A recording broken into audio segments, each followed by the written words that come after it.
Good morning. Welcome back. We're not going to be doing a full stream today. Unfortunately, these last couple days have been very hectic in the Robinson household, so we are trying to keep up while doing all your grades and all your stuff. So I'm going to do a quick run through of the Battle of Gettysburg, so that way we hopefully do pretty well on the discussion board that you guys have been assigned. It should be done by Friday morning. And Friday morning, you will also be given a new assignment to complete as well. So look out for that. But let's go over Gettysburg, so that way you better hopefully understand what happened at the Gettysburg Address, so it makes more sense to you. First, context. The Battle of Gettysburg took place on July 1st through July 3rd of 1863, fought in Gettysburg, Pennsylvania, 35 miles to the southeast of Harrisburg, Pennsylvania. If you don't know your Pennsylvania geography, Harrisburg is in the southeastern quadrant of Pennsylvania near Scranton. Hey. But that being said, we need to understand what happened here. Now, we do know that the Battle of Gettysburg Address nowadays, using hindsight, was the definitive turning point for the Union in terms of advancing on the South and winning. Now, keep in mind that the Battle of Gettysburg was actually the South trying to invade portions of the North. It was a rather bold and risky move done by Robert E. Lee, the commanding general of the Confederate forces. And what we did see here was a pretty significant mistake, which could have been avoided. Robert E. Lee realized very, very late that this was not going to go well. He still said, push it, let's see where we go. And ultimately turned out to be a resounding failure. So much so that not too long after the battle, Robert E. Lee would actually offer his resignation to the President of the Confederate States of America, Jefferson Davis. And for Jefferson Davis to quickly refute that and say, no, you made a mistake, let's move on. Okay, so what we do know is this, is that out of the 170,000 soldiers, we saw 23,000 Union soldiers killed or wounded, and we saw 28,000 Confederate soldiers killed or wounded, up to a resounding 51,000 total casualties during this 3-day battle. Okay, putting this in perspective, that would be 1/4 of the standing Union Army and 1/3 of the standing Confederate Army. This was devastating. And one of the most unfortunate parts that we don't ever really think about, if you go back to Antietam and all the other battles, Manassas is Antietam, Battle of Shiloh, Battle of Bull Run, all those things, is what did we do with the war dead? And one of the problems is that you don't really have much time for them. If anything, they were given a very quick slapdash shallow grave that's poorly marked, and they have to move on. And the townspeople of Gettysburg were like, well, we should probably honor these folks who fought here. And so much so that they were going to have a commencement ceremony to honor them. And they even reached out to President Abraham Lincoln, and he accepted and spoke at a commencement ceremony, or not commencement ceremony, but a ceremony to honor those who have fought and died here.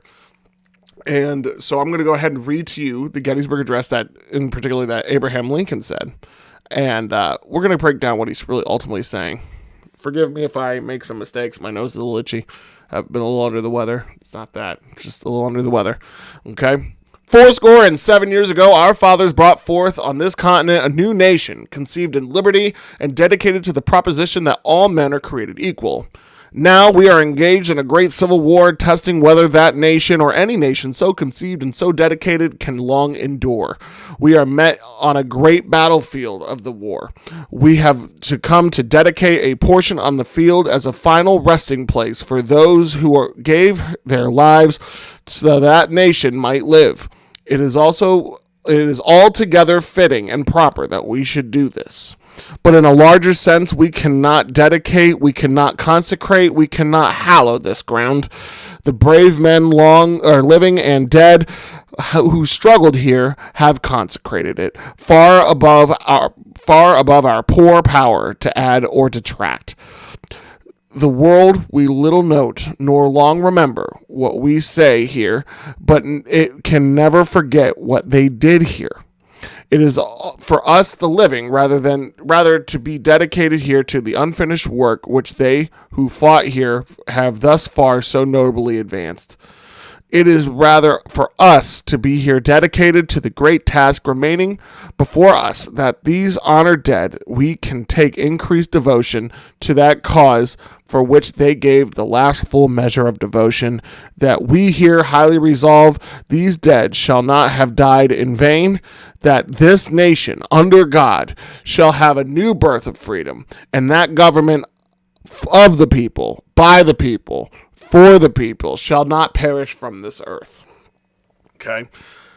What he's ultimately saying is that we here standing here, we're honoring these war dead, we're honoring this land, this sacred ground that they fought on, but we can't really do anything to make it any more important than these men already did. The Battle of Gettysburg was that important.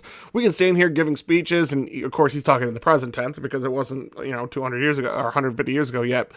But for them, he's saying, all we can do is push forward for what these people fought and died for, so that they don't, he uses the term, that these dead shall not have died in vain. We ultimately want to make sure that everything that they fought for, we accomplish. And for the Union, if you recall, Antietam changed the idea, it changed the motivation of the war. It was no longer just about maintaining the Union, but also getting rid of slavery, that key antagonizer that caused the Union to fracture and split. But now, after Gettysburg, with all these people dying and being wounded here, and the significant cost of life in the North, no less, because remember, the vast majority of the war was fought in the South, but this actually took place in the North. We need to take those memories of those who fought and died here, and who fought and are still going, and we need to push forward, and we need to bring this country back together, so we can finally be a country of the people, by the people, and for the people. Not just Union, not just Northerners, but Southerners as well. So hopefully when you guys did your Gettysburg Address, you kind of noted these ideas. If you should have heard a lot of homages or reference to the Declaration of Independence. And he's trying to counter that Southern ideal that the Southerners felt that they were kind of acting as if they were the Americans during the American Revolution.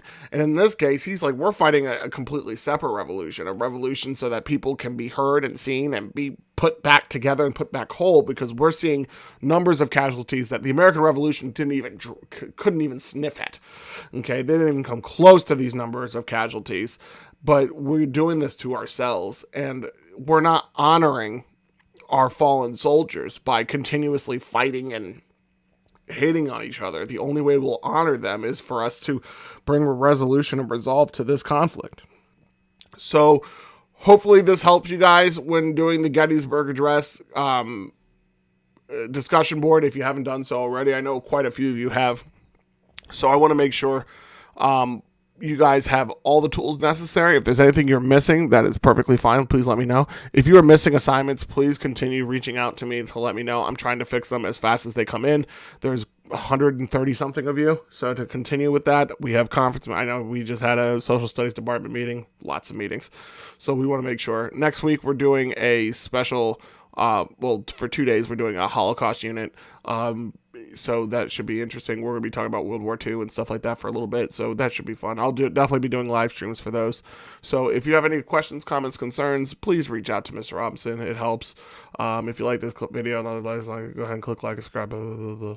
Okay. So, again, this has been Mr. Robinson. Please let me know if there's anything you guys need. Thank you.